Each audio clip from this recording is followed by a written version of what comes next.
حضرت امام اعظم ابو حنیفہ رحمۃ اللہ تعالیٰ نے ان کو بہت زیادہ ذہانت سے نوازا تھا، بہت زیادہ ذہین آدمی تھے، بہت بڑے امام گزرے ہوئے حضرت امام اعظم ابو حنیفہ رحمۃ اللہ۔ ان کا ایک دلچسپ واقعہ ہے کہ پوری کائنات کو چلانے والا ایک اللہ تعالیٰ ہے، زمین آسمان کو، تمام جانوروں کو، تمام انسانوں کو، اس پورے کارخانے کو چلانے والا، بنانے والا ایک اللہ تعالیٰ کی ذات ہے۔ اس بارے میں حضرت امام اعظم ابو حنیفہ رحمۃ اللہ کا ایک بہت خوبصورت واقعہ ہے۔ ہوا کچھ یوں کہ حضرت امام اعظم ابو حنیفہ رحمۃ اللہ کے زمانے میں ایسے لوگ تھے، بعض کفار جو اللہ تعالیٰ کو نہیں مانتے تھے، ان کا عقیدہ یہ تھا کہ آسمان، زمین، انسان، جانور، یہ سب کچھ خود بخود چل رہا ہے اور خود بخود چل کر ختم ہو جائے گا، کوئی آخرت نہیں ہے نعوذ باللہ، کوئی اللہ نہیں ہے نعوذ باللہ۔ تو ان کافروں نے مسلمانوں سے کہا کہ ہم آپ کے جو مسلمانوں کے بڑے امام ہیں ان سے اس بارے میں مناظرہ کرنا چاہتے ہیں۔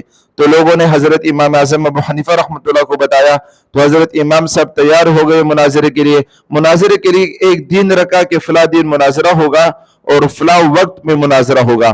حضرت امام اعظم ابو حنیفہ رحمۃ اللہ جان پوچھ کر اس دن اس وقت مناظرے کے لیے جو پہنچنا تھا ان کو وہاں جان پوچھ کر تاخیر سے گئے۔ تو وہاں کافروں نے ان کو کہا، مسلمانوں کو، کہ یہ دیکھو یہ تمہارے امام ہے، دھوکے باز ہے، اپنا وعدہ پورا نہیں کرتے ہیں، ابھی تک نہیں پہنچے ہیں، ٹائم اوپر ہوتا جا رہا ہے، آپ لوگوں کے مسلمانوں کے امام کیا ہو گئے؟ ڈر گئے، ہار گئے۔ تو تھوڑی دیر کے بعد حضرت امام اعظم ابو حنیفہ رحمۃ اللہ تشریف لائے، جان پوچھ کر مقررہ وقت سے تاخیر سے آئے۔ تو لوگوں نے ان سے کہا، کافروں نے سب کے سامنے، مسلمانوں کے سامنے کہا کہ یہ دیکھو یہ تم لوگوں کا امام ہے، وقت پر بھی نہیں پہنچے ڈر کی وجہ سے، تو یہ مناظرے میں تو ہار گئے۔ تو حضرت امام اعظم ابو حنیفہ رحمۃ اللہ نے ان کافروں سے فرمایا کہ دیکھو میرے تاخیر سے آنے کی ایک وجہ ہے، وہ وجہ انہوں نے بیان کر دی، وہ وجہ تھی نہیں۔ امام اعظم ابو حنیفہ رحمۃ اللہ نے جان پوچھ کر ان کے سامنے اپنی طرف سے ایک واقعہ بیان کر دیا، کوئی وجہ تھی نہیں، جان پوچھ کر تاخیر سے آئے تھے۔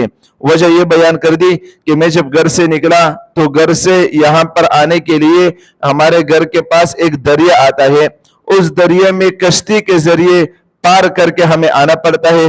تو ہوا یہ کہ مجھے وہاں کشتی نہیں ملی، تو میں نے دیکھا ایک درخت کو، وہ درخت خود سے آیا زمین میں چل کے میرے پاس، اور پھر وہ درخت خود سے ٹوٹا، اور پھر اس درخت کی لکڑیاں خود بخود بن گئی، پھر خود بخود اس لکڑیوں سے کشتی بن گئی، پھر اس کشتی میں میں بیٹھا اور دریا پار کر کے آپ لوگوں کے پاس آ گیا۔ تو ظاہر سے بات ہے درخت کا ٹوٹنا اور پھر لکڑیاں بننا اور پھر کشتی بننا، تو ظاہر سے بات ہے اس میں کیا ہو گئی؟ تاخیر ہو گئی، اس وجہ سے میں لیٹ آیا ہوں۔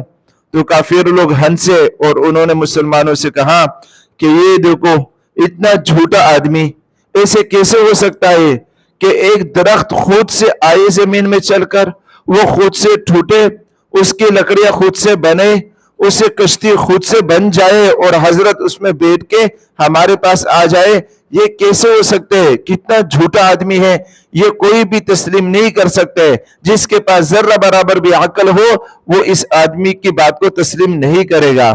تو حضرت امام اعظم ابو حنیفہ رحمۃ اللہ نے فرمایا کہ بس اگر یہ بات آپ تسلیم نہیں کر سکتے ہو تو مسلمان جیت گئے اور تم ہار گئے۔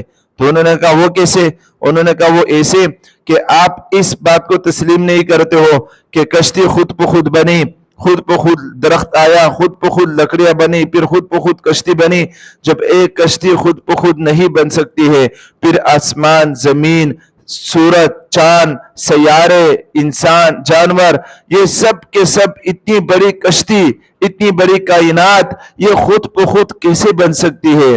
لازمی بات ہے اس کو کوئی بنانے والا ہے۔ جب ایک کشتی کو کوئی بنانے والا ہے، آپ خود سے ماننے کے لیے تیار نہیں ہو تو اتنے بڑی آسمان جو بغیر پلر کے کھڑا ہوا ہے، اتنی بڑی لمبی زمین، یہ خود بخود کیسے بنی ہوگی؟ تو پھر کافروں کو عقل آ گیا اور مسلمان اس وقت جیت گئے کہ واقعی خود بخود کائنات، زمین آسمان نہیں بنے، بلکہ اس کا بنانے والا ہے، اور اس کا بنانے والا کون ہے؟ اللہ ہے۔